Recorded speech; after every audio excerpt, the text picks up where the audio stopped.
Hi, welcome to Story Time with Gigi. Today we're going to be reading a Little Mermaid story from the treasure chest called Castles in the Sand. The Little Mermaid's treasure chest. It must be a series of books. I got this at the thrift store. Let's see.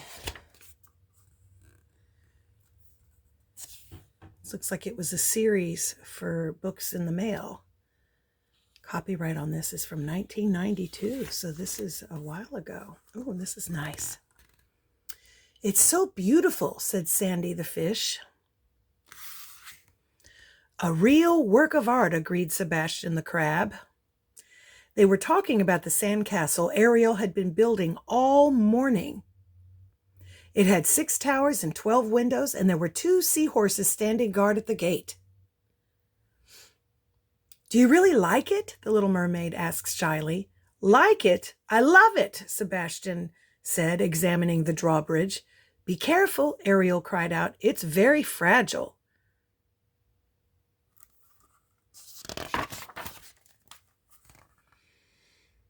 Just then they heard Scuttle calling out to them. Gangway! Look out below, he cried. The eager seagull was coming in for a landing. And he was headed right for Ariel's castle. Scuttle, watch out, shouted Sebastian. Be careful, you're going to crash, cried Sandy.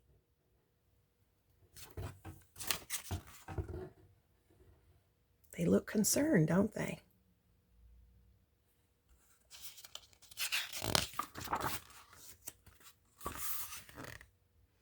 But it was too late. Scuttle skidded across the sand, did 2 somersaults, bounced up into the air, and landed beak first right in the middle of Ariel's sandcastle.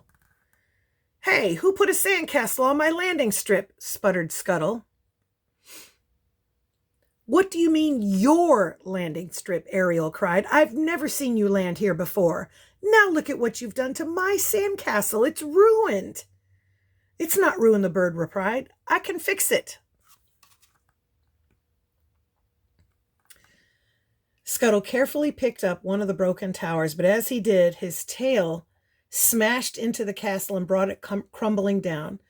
Oh, Scuttle, you've made things worse, Ariel moaned. But I barely touched it, protested Scuttle. Ariel, said Sebastian, Scuttle didn't mean to ruin your sandcastle. It was an accident. But Ariel didn't hear him. She was already swimming away.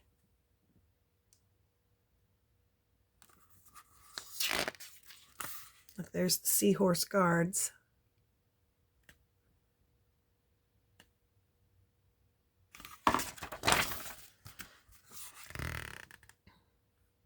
Ariel didn't stop swimming until she reached Scales' cave. You should have seen him, she said to the dragon. He landed on my sandcastle on purpose. Well, that doesn't sound like Scuttle to me, said Scales. He may be a little goofy sometimes, but he wouldn't deliberately aim for your castle. He did it on purpose, all right, Ariel fumed. This whole thing is his fault.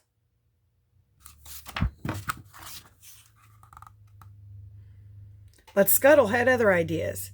It's Ariel's own fault her castle got ruined, he complained to Flounder later that day. She knows that's where I always land. And besides, how sturdy can a castle be when it's made of sand? A good strong breeze could have knocked that castle over. So it looks like they're both upset, blaming each other.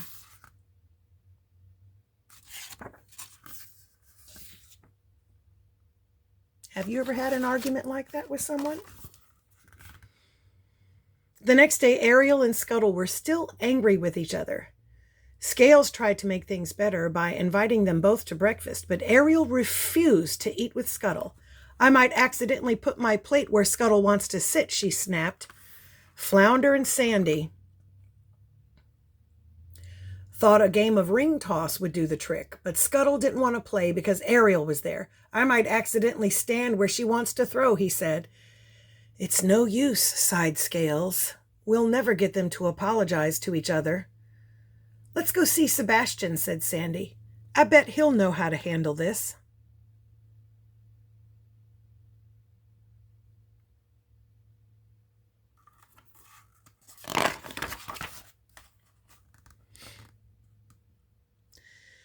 What we have to do, said Sebastian, is get them to understand each other's feelings. But how? Scales asked. We can't even get them to speak to each other, added Sandy. Sebastian thought for a moment. Scales, you tell Ariel that Scuttle wants to apologize. Flounder, you tell Scuttle that Ariel wants to apologize. I'll take care of the rest, he said, pleased with his clever plan.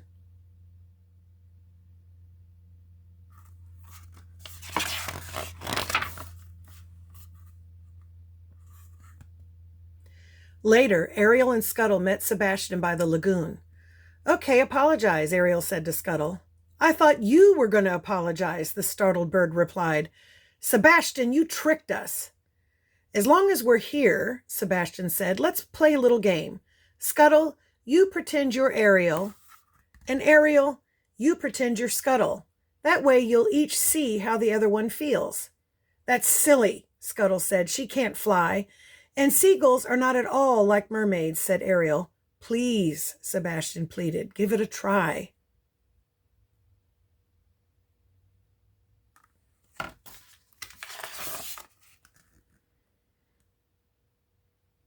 Okay, said Scuttle grudgingly. Then, perched on the rock, pretending to be Ariel, he said in a high, squeaky voice, Scuttle, you clumsy bird! I worked hard making my castle and you landed on it.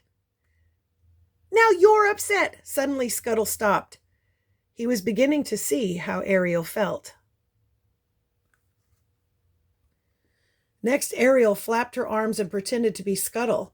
Here I am, landing on the beach. What's that below? Uh-oh, Ariel's sandcastle's right where I want to land. Now she's angry with me. Then Ariel was quiet. She was beginning to understand Scuttle's problem, too.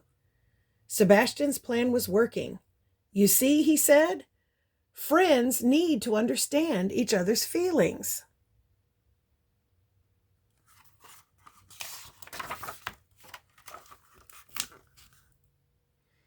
Later, Scuttle started feeling sorry about the way he had acted. Ariel's my friend, he told Flounder. I didn't mean to wreck her sandcastle, but that's my favorite place to land. Now I don't know what to do.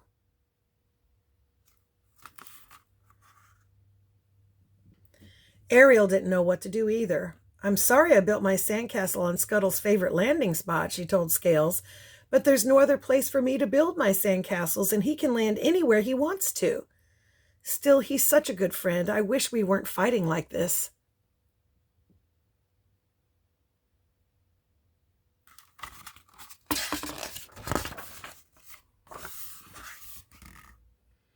The next day, Ariel went to the lagoon to be alone and think. But Scuttle was already there. I don't like being angry with you, he said softly. I'm sorry I ruined your castle, but that sand crumbles so easily. And I don't like being angry with you either, said Ariel. I'm sorry I built my castle where you like to land, but there's nowhere else for me to build things. I guess I could find someplace else to land, said Scuttle.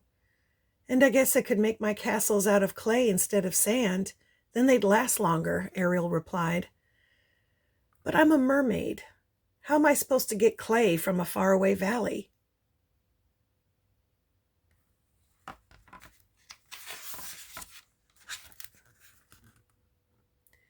Well, that's easy, replied Scuttle. I could get it for you. Well, that would be great, Ariel replied. And I could make a special landing strip on the beach for you to use whenever you want. While Scuttle was off getting the clay, Ariel got Scales to help her build the landing strip out of seaweed and palm fronds.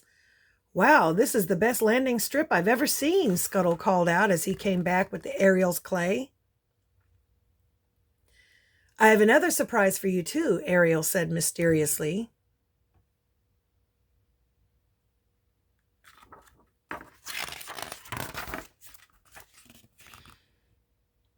I think my first new sculpture should be of you, Scuttle, Ariel said, for helping me get the clay I need to make sturdy castles.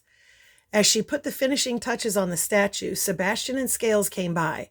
Well, look at that, cried Sebastian. I guess you two are friends again, It's a lot more fun than being angry, Ariel replied to Sebastian. Friends just need to understand each other's feelings, added Scuttle. You don't say, said Sebastian. Now, why didn't I think of that?